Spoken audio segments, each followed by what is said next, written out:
Welcome to In Focus. I'm your host, Thuỷ Phan.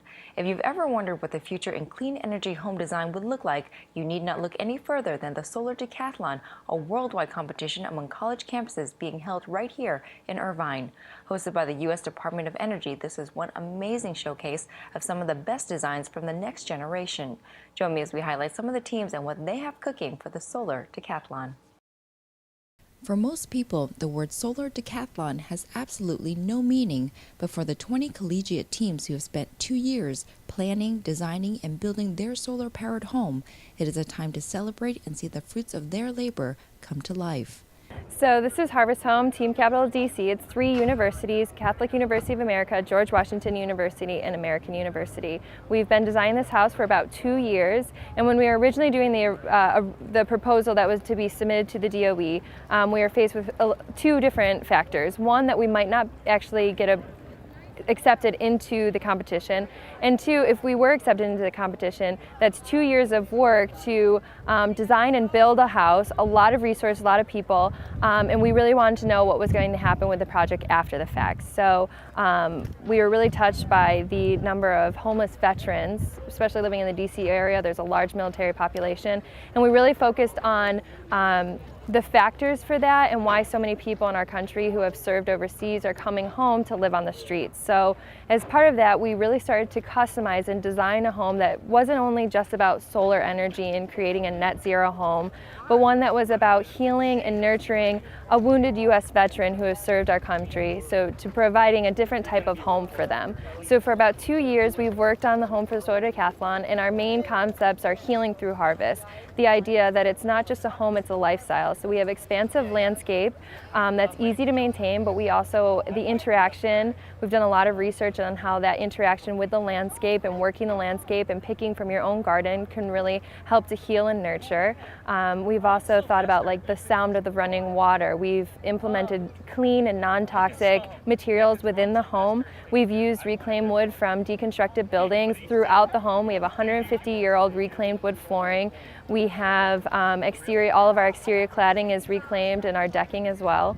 We've also focused on accessibility. So we have the wider open alleys to accommodate for somebody in a wheelchair, the lower countertops to accommodate for that reach as well. So, and then even looking at the psychological effects of color, the greens and the purples to help promote tranquility and healing. Our home is not only net zero, but we expect it to be actually net positive, where it produces more than it consumes. We reclaim 100% of the rainwater from the roof to be used within the landscape. We've again reclaimed materials from deconstructed buildings. We've implemented materials within the home with high recycled content, but also looking at their toxicity, making sure they're healthy for the veteran and that they're also durable and easy to maintain. So overall, we've tried to create a lifestyle within this home that we can showcase accessible design, solar design, but we've also trying to give back to those who have served us. And so all of our landscaping that's been implemented throughout the home is really focused on landscape that would be native to Southern California. So making sure that we have indigenous coastal shrubs and grasses. And then we also do have edible garden, which those are not all native to California, but they've all adapted and they're easy maintainable.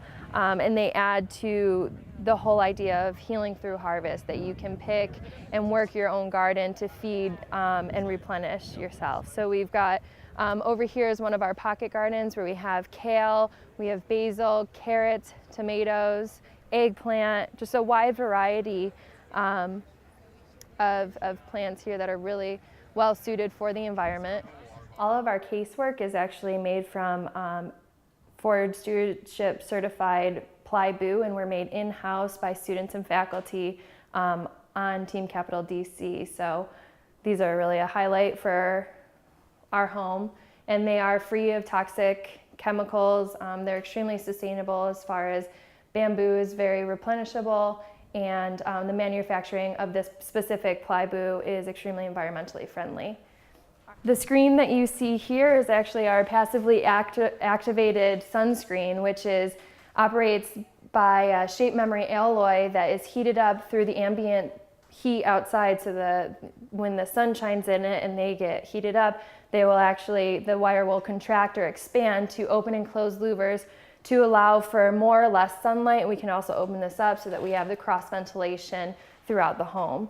Fittingly, none of these homes will go to waste. Some will go to charity, others for learning, but all will find a rightful place in the sun. After the competition, we have actually been able to hook up with Wounded Warrior Homes, which is a non-for-profit here in San Diego that serves wounded veterans returning from combat, coping with post-traumatic stress disorder and traumatic brain injury. So this home will be donated to them at the closing of the competition and will remain in Vista, California at the end. Our cost estimate for the home is coming in a little under $300,000, but that also includes the steel that was used to bring the home cross country. And our home, one thing to mention, is very customized with the reclaimed materials throughout the home. So we would really expect this home to be able to affordably be redesigned or built in or mass-produced. We don't expect that to happen just because it is so customized, and it is going to remain in Vista, California as a transitional home for a wounded U.S. veteran. From Team Capital DC, we head over to Team El Paso, whose home they call Adapt. One of the great things about this house is being from a desert region. We wanted to be able to design a house that didn't have to necessarily tie into any type of grid or sewer system. A lot of times you have people that live in the outlying regions of the city or so on. So we want to be able to give them a house that they can just plop wherever they need to, and it'll function without a hitch.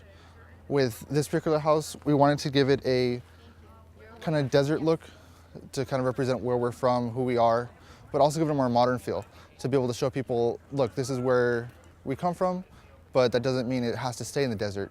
We can take it anywhere we want, for instance, California, and be able to thrive. Because all of these teams gather from different parts of the world, the consumer and problem they design for will be completely different. Team Alberta faces extreme cold, while Team El Paso faces extreme heat. Seeing college students come together and work towards bringing this to life is simply awe-inspiring. Being from El Paso, we tend to do a lot of wrought iron, a lot of steel working, because it's cheaper and it's easier to work with, depending on your lumber costs. We're able to use a corrugated steel siding, which helps reflect a lot of the sunlight, keeping a lot of the cool air or warm air inside the house. And that's one of the great things that we try to do with this. With the house itself, it's actually divided into 4 modules that we're able to unbolt and ship independently from one another.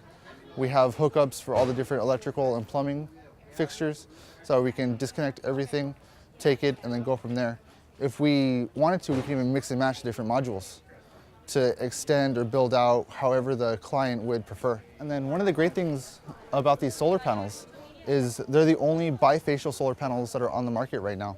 What that means is that there's 2 sides to each panel. It not only collects sunlight energy from the top of the panel, but up to 30% of that energy can be recovered from the underside, whether it's from a reflective surface or from using different textures to bounce that light back up to the panels.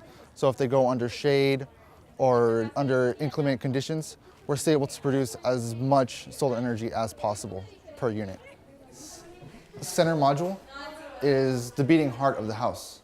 We have the majority of our plumbing, whether it's kitchen or bathroom, our washing machine in the closet, and then behind you is our actual tie-in to the mechanical pump system, where we have the different hookups for the radiant system and the cooling system. And this is our main structural unit, where we take everything apart and ship this by itself. So this would be, if you wanted to extend the house or so on, this would be your main hub to connect everything, whether it's electrical and so on. Okay.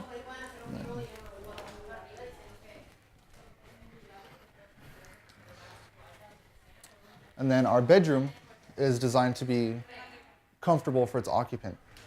We don't have very lavish furnishings. We wanted it to be modern, we wanted it to be simplistic. We wanted to show that regardless of your taste, you can be comfortable. On the other end of the spectrum from designing for high heat is Team Norwich, which designed for extreme cold. Their home is called Delta T90 since it was designed to keep the house at 70 degrees Fahrenheit, even if the outside temperature was minus 20 degrees, which is a 90-degree differential. We are from Vermont, and we wanted to create an affordable house for Vermont. By doing that, we did that by creating a 16-inch thick walls that allowed the heat to stay inside. So would you like to go inside now? Unlike the other homes whose price tag was close to $300,000, this one was only half of that. So as you enter the house, you can see the 16-inch thick walls through a large threshold. And once you enter the house, you realize that we have a large open public space. We have 8'9" ceilings. We have great daylighting opportunities to create this affordable house seem larger than the actual 1,000 square foot house that it is. The house was built in a factory in 2 parts. So right here is the center joint. It's about 2 14-foot sections, and that's how it's also shipped to California. A lot of the furniture in the house was student designed and built, including the cabinet behind you, the wall in front of you, and then many other furniture throughout the house. We keep the house cool, and it's such a tight house. We wanted to keep it, circulation could become a problem, and we try to solve that by having recovery systems that allow the air to be exchanged but also keep the temperature inside. Our 5.8 kilowatt solar array is building integrated into our roof, and so they're lay flat on the roof, and they're flat panels that are actually taped so we don't have any mounting or racking systems. Our house is designed for a family of 3, a parent and a child. To your right is the children's room, and right here I'm standing in the master bedroom. It's really great to be here and finally see everyone's houses, because all along the way we would see little bits and pieces, and it's great to be here and be in California with the sunshine, and to see that what other teams have, and it's I think it's wonderful, and it's exciting to see what different teams are trying to do to create greenhouses.